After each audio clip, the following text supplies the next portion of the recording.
everyone, welcome to Goddess Gardens.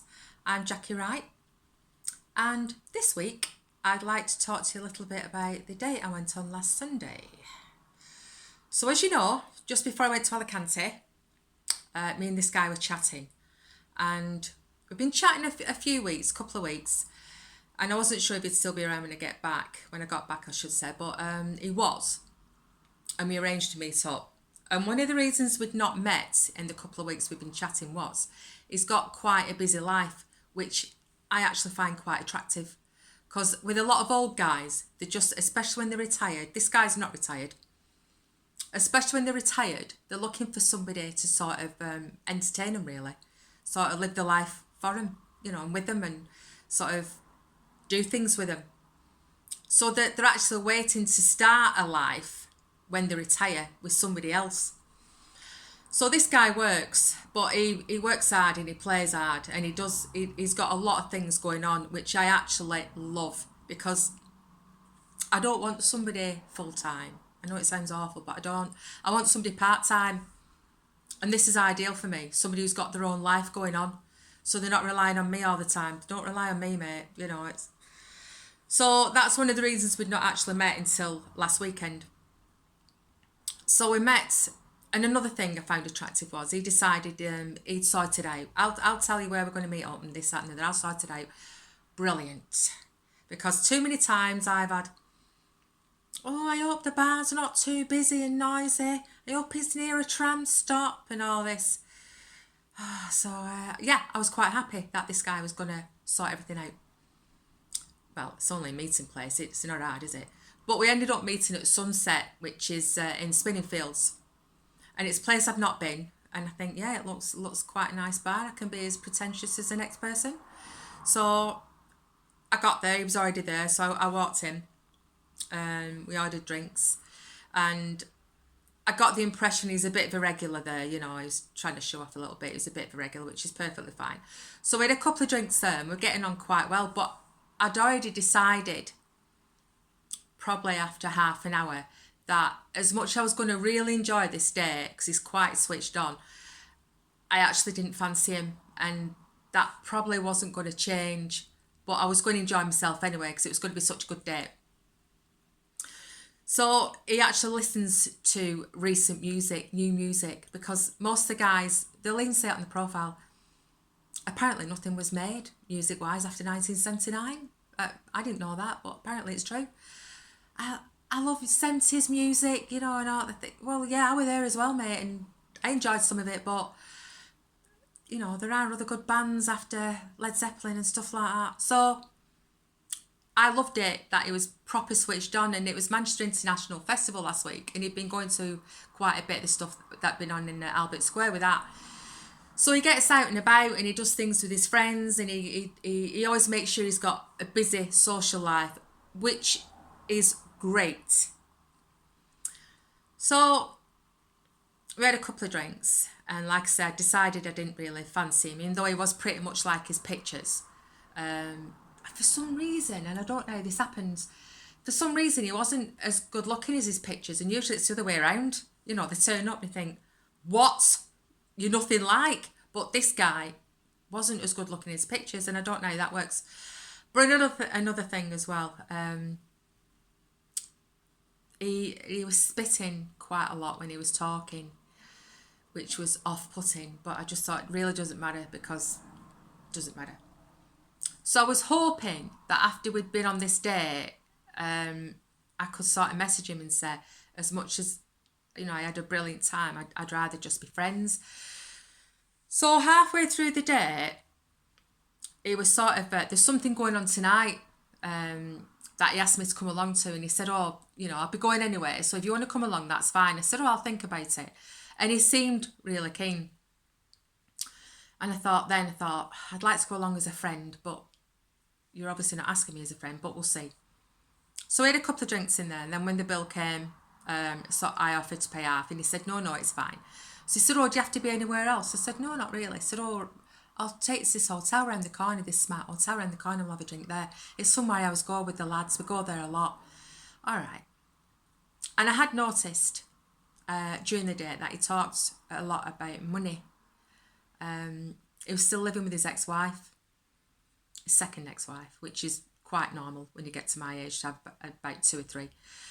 And I said, well, is it both names on like the house deeds and stuff? Well, yeah. So you don't really need to live there. Well, my solicitor said, don't move because of all this money involved. That house is worth nearly £1 million and this, that and the other.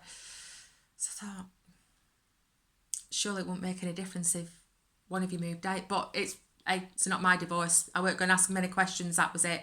And of course he was slagging her off, which is, normal behaviour for most of them. But I thought it really doesn't matter because they won't be going, anything to apart from friends. So it really doesn't. Well, no, it does matter actually. It does matter because I don't want to hear it. I don't want to hear guys slagging off their ex on a first date because you're actually on a first date. You're trying to impress me. I am not impressed with that. So yeah, it does matter. So he goes to this hotel, and the bar, the bit in the hotel he wanted to take me, I think it must be a terrace bar, was actually closed. So we're in the normal bar, and we had another drink there, and we're chatting. And I did notice he talked a lot over me.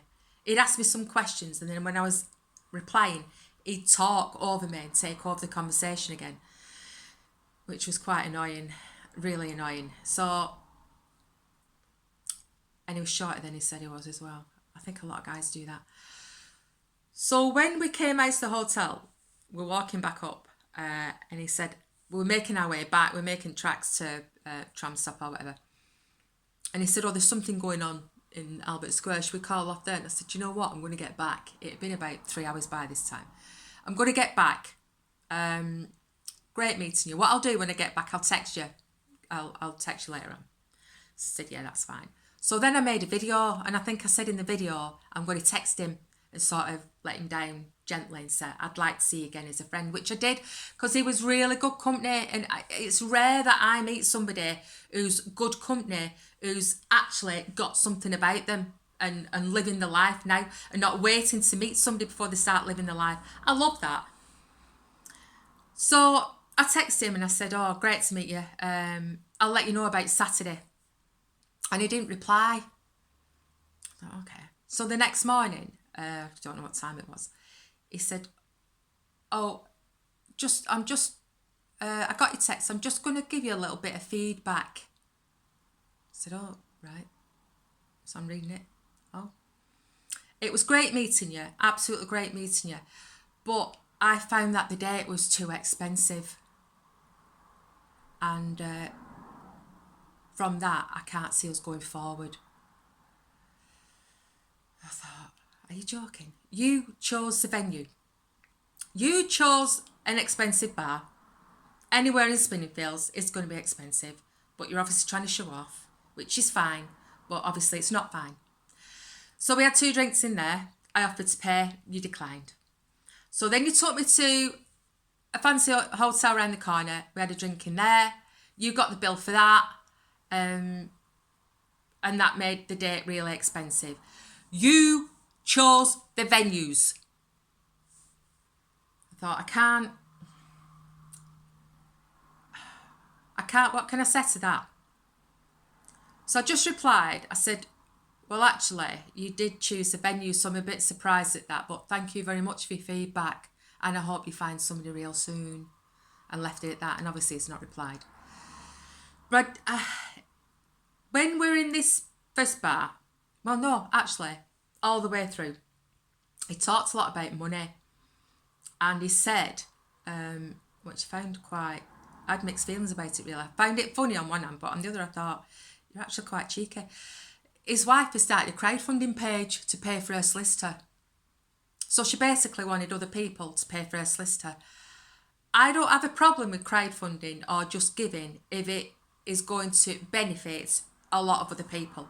So like somebody's climbing a mountain, running a race, doing whatever for cancer, or whatever organisation. It's usually health related because if it's affected a family member or a friend, do not have a problem with that. I'll put money to that any day of the week. If you're doing it for your own gains because you can't be bothered either working for it or saving for it, then I have a problem. And I remember on Twitter a few years ago there was this girl, and I can't remember her name, And I didn't even realise she was saving up to go to Australia. Didn't even realise. And then one day she said, oh, guys, I've not managed to save enough to go to Australia, so I'm going to start this Just Giving page. So if you all just give a few quid each. What? So she said, yeah, I started this page. So I looked, yeah, she had. And some people had give some money, and I thought, delete.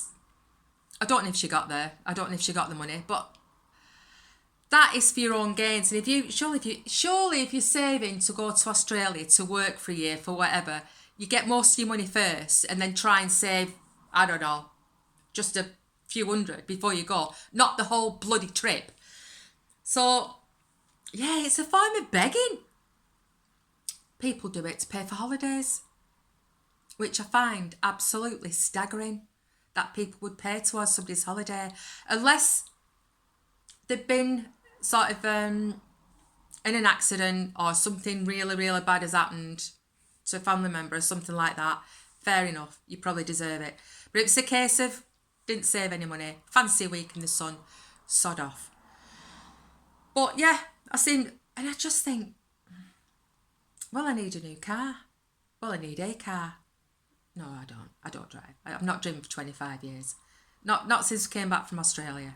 And I used to panic going to the one set of traffic lights near the roundabout. I thought, oh my God. I don't need a new car. But anything I would want, I'd like to think, well, no, I would save for it. I wouldn't put any crowdfunding or Just Giving page up. I can't believe it. He didn't seem to have a problem with it.